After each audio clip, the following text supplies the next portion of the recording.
একজন রাজনীতিবিদ কতটা নিকৃষ্ট মস্তিষ্কের হতে পারে এবং একটি রাজনৈতিক দল কত বড় দেউলিয়াত্বের শিকার হতে পারে তার সর্বোচ্চ বড় উদাহরণ জামায়াত ইসলামী এবং তাদের বর্তমান আমির ডক্টর শফিকুর রহমান সাহেব।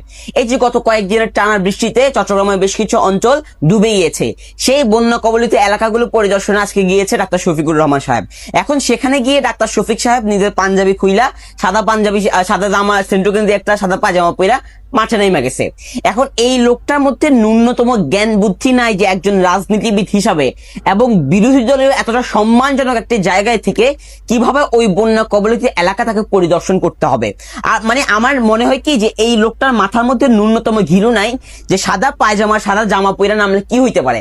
আপনারা প্রত্যেকে জানেন সাদা জামা সাদা পায়জামা পরে যদি পানিতে নামা হয় তাহলে পানিতে ভিজে গেলে ভিতরে সবকিছু দেখা যায়। সুতরাং ডাক্তার শফিকুর রহমানের যখন সেই সাদা পায়জামাটা ভিজে যাবে তখন তার মানে মেশিন টেশিন, I am very sorry to say, but তার মেশিন টেশিন যা আছে সেগুলো দেখা যাবে।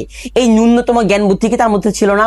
একজন রাজনীতিবিদ কতটা নিকৃষ্ট মস্তিষ্কের মানুষ হতে পারে এবং একটি রাজনৈতিক দল কত বড়ভাবে দেউলিয়াত্বের শিকার হতে পারে তার সর্বোচ্চ উদাহরণ জামায়াত ইসলামী এবং তাদের বর্তমান আমির ডাক্তার শফিকুর রহমান। এই যেমন গত কয়েকদিনের টানা বৃষ্টিতে চট্টগ্রামের বেশ কিছু অঞ্চল পানিতে ডুবে গিয়েছে, ডাক্তার শফিকুর রহমান সাহেব আজকে সে সকল বন্যা কবলিত অঞ্চল পরিদর্শনে গিয়েছে। কিন্তু এই ব্যক্তি বন্যা কবলিত সেই অঞ্চলে গিয়ে তার পাঞ্জাবি খুলে পানিতে নাইমা গেছে। মানে একজন রাজনীতিবিদ হিসেবে একটা বন্যা কবলিত অঞ্চলকে কিভাবে পরিদর্শন করতে হয় তার ন্যূনতম আইডিয়া কিংবা ন্যূনতম ধারণা এই ব্যক্তির মাথার মধ্যে নাই। মানে ডাক্তার শফিক সাহেব আজকে আপনি যে কাজ করছেন এইটা কোনোভাবে রাজনৈতিক দায়িত্বশীলতার মধ্যে পড়ে? মানে আপনাকে দেখে এখন আমি কনফিউজ হয়ে যাই যে আপনি কি সংসদের বিরোধী দলীয় নেতা নাকি আপনি ফুটেজ করে একজন মানবিক কন্টেন্ট ক্রিয়েটর। তার উপর আবার আপনি পানিতে নামলেন কি পইরা? একটা সাদা পায়জামা একটা সাদা সেন্টু গেঞ্জি পইরা পানিতে নামে গেছেন। আসসালামু আলাইকুম রহমতুল্লাহ। সুপ্রিয় দর্শক, আপনারা শুনলেন এগুলো হচ্ছে বিএনপির বুদ্ধিজীবী। এই ছোট ছোট ছাত্রীরা মানে একজন সম্মানীয় নেতাকে নিয়ে কিভাবে কটাক্ষ করে কথা বলতেছে, এগুলোই আবার বিএনপির নেতাকর্মীরা শেয়ার মারতেছে, এগুলো ভিডিও শেয়ার করতেছে।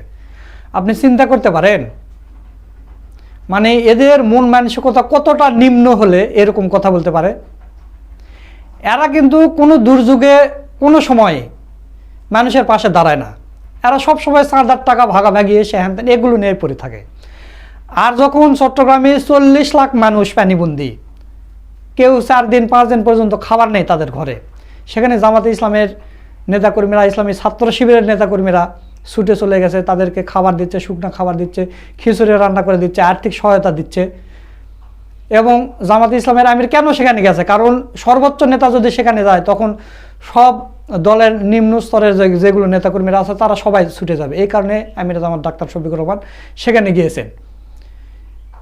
আর সেই আমির জামাতকে সে পরামর্শ দিচ্ছে এই ছাত্রীটা, আর বিএনপির নেতাকর্মীরা এগুলো শেয়ার করতেছে। আপনি চিন্তা করতে পারেন আমির জামাত ডাক্তার শফিকুর রহমান সেই সময়কার বিসিএস ক্যাডার এবং এমবিবিএস ডাক্তার, তিনি একজন, তাকে পরামর্শ দেয় এই 3rd ক্লাস এই ছেলেপেলেরা। কেন রে ভাই, তোর ওই জায়গায় চোখ যাবে কেন, সমস্যা কি?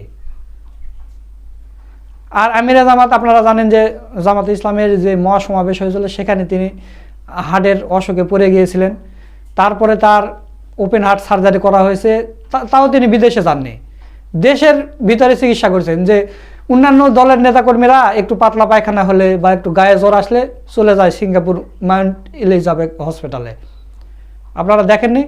এখনও যায়। মির্জা ফখরুল ইসলাম আলমগীর সহ এখনও মির্জা আব্বাস মালয়েশিয়াতে চিকিৎসা করতেছেন।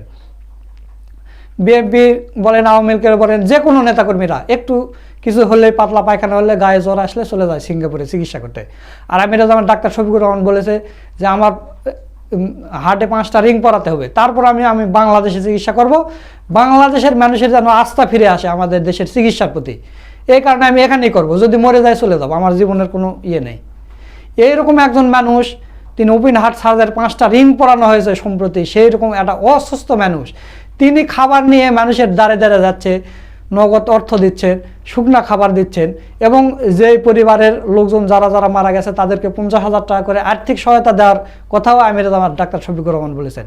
সেই লোকের বিরোধিতা করে এরা, সেই লোকের এরা বিরোধিতা করে। আর বিএনপির নেতাকর্মীরা চুপচাপ বসে থাকে। দুর্যোগ মন্ত্রণালয় তারপরে এই মন্ত্রী যারা আছে তারা চুপচাপ বসে আছে, তাদের কোনো কাজকাম কিছু নেই। আমিরা জামাত এত ভালো কাজ করতেছে, জামাত শিবির এত ভালো কাজ করতেছে, সেটা সাধুবাদ না জানিয়ে, বাহবা না দিয়ে তারা এইরকম বিরোধিতা করতেছে যে কেন সাদা গেঞ্জি পরে গেল, কেন সাদা পায়জামা পরে, তোর সমস্যা কি? ওখানে কি পরে যাওয়া লাগে? তুই কোনোদিন গেছিস বন্যা দুর্গত এলাকায়? গেছিস? কিভাবে হাঁটতে হয়, কি করতে হয় তুই জানিস? কত সমস্যা ওখানে। জামাতের আমির তো আর উল্লঙ্গ হয়ে যায়নি, আর জামাতের আমিরের তোর কাছ থেকে শিখতে হবে না কি পড়তে হবে, কিভাবে কি করতে হবে। এক বিএমপি নেতাকে দেখলাম 20 টাকার মুড়ি কিনে দিয়ে ভিডিও করছে, করে সে আবার ধরা খাইছে। মুড়ি কিনে দিয়ে এক ভিডিও করে সোশ্যাল মিডিয়াতে ছেড়ে দিচ্ছে, এগুলো কোনো ইয়ে না। আর আমিরা জামাতকে বলতেছে ফুটেজ খোর। আমিরা জামাত তো আজকে থেকে এগুলো করতেছে না, সেগুলো ইতিহাস সাক্ষী হয়ে থাকবে বাংলাদেশের মধ্যে। তো প্রিয় দর্শক, এদিকে আর একটা ঘটনা ঘটেছে, সেটা হলো বাংলাদেশ টেলিভিশন, আমরা যেটাকে বিটিভি বলি। আমরা তো আগে এটা নিয়ে ট্রল করতাম যে এখানে বাদাবি লেবুর চাষ হয়। সেই বিটিভি আমিরা জামাত ডাক্তার শফিকুর রহমানের নিউজ ছেপেছে। এটা নিয়ে আবার দেখলাম বিএনপির অনেক নেতাকর্মীদের মাথা ঘুরে গেছে। কি বিটিভি সরকারের ইয়ে না করে বিরোধী দলের কেন করতেছে? কোন সংস্কৃতি ফিরে আসলো? বিটিভি কেন বিরোধী দলের নেতার প্রশংসা করবে, সে হ্যান ত্যান অনেক কিছু। তো এই বিষয়টা আমাদের কাছেও ভালো লেগেছে, কারণ বিটিভি কোনো তো একটা শুধু সরকারের গুণগান গাবে না, যে ভালো কাজ করবে তারই ইয়ে করবে, নিউজ করবে। তো আমিরা জামাত ডাক্তার শফিকুর রহমানের এই তান কার্যক্রমের নিউজ করেছে বিটিভি, এটাতে তারা মন খারাপ করেছে। আবার যারা আপমর জনতা, ভালো জনতা, যারা ভালো মানুষ, নিরপেক্ষ মানুষ, তারাও এটাতে সাধুবাদ জানাইছে।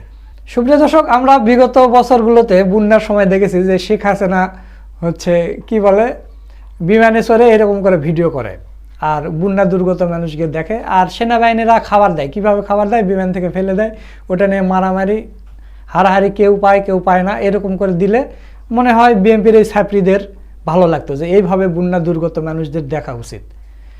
এইভাবে দেখা উচিত না পাশাপাশি গিয়ে মানুষের বাসায় বাসায় গিয়ে দাঁড়ে দাঁড়ে গিয়ে দেখা সাক্ষাৎ করা, তাদেরকে ইয়ে করা। আমিরা জামাতকে দেখলাম যে এক বৃদ্ধ লোককে বলছে, আপনি কি জর্দা দিয়ে পান খান? তো জর্দা কমিয়ে দিবেন, দিয়ে সাদা পান খাবেন, এরকম করে টাকা দিচ্ছে। আর আমিরা জামাত এই কথা বলতেছে, জর্দা দিয়ে পান খান, জর্দা দিয়ে পান খান না, সাদা দিয়ে খান, একটা সাদা বাড়াইয়া খাবেন একটু।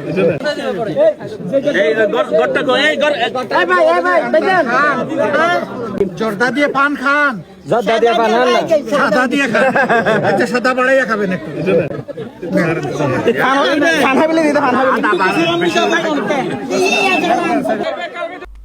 দর্শক, আপনারা ভিডিওটা দেখলেন। তো এই যারা ছাত্রীরা, ছোট ছোট বাচ্চারা এখন কন্টেন্ট ক্রিয়েটর হয়ে গেছে এবং বড় বড় মানুষদের বিরুদ্ধে কথা বলতেছে। তার বয়স কত? আমিরা জামাত ডাক্তার শফিকুর রহমান একজন এমবিবিএস ডাক্তার এবং বিসিএস ক্যাডার, সেই লোকের বিরুদ্ধে এইভাবে কথা বলতেছে। তো আমিরা জামাতের কি জ্ঞান বুদ্ধি কিছুই নেই? এর থেকে কি জ্ঞান নিতে হবে? তো দর্শক, বিএনপিদের এই ছাত্রীদের নিয়ে আপনাদের মতামত কি, তা অবশ্যই কমেন্ট করে জানিয়ে দেবেন। ভিডিওটা ভালো লাগলে শেয়ার করবেন। সকলকে ধন্যবাদ। আসসালামু আলাইকুম ওয়া রাহমাতুল্লাহ।